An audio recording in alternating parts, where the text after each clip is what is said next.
ఆడ జన్మలో ఉన్న అద్దాన్ని వెతికాను, అమ్మాని పిలుపుకై అల్లాడిపోయాను.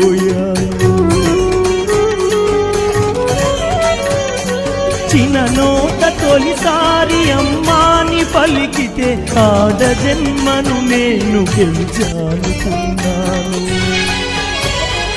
పురిటి నొప్పుల బాధ ఈశ్వరా, తల్లి పార్వతిని అడగరా శంకరా.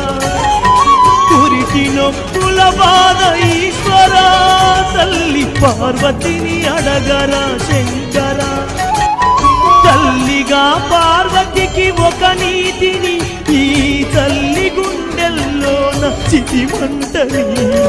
రాతి బొమ్మల్లోన కొలువైన శివుడా, రక్తబంధము విలువ నీకు తెలియదురా.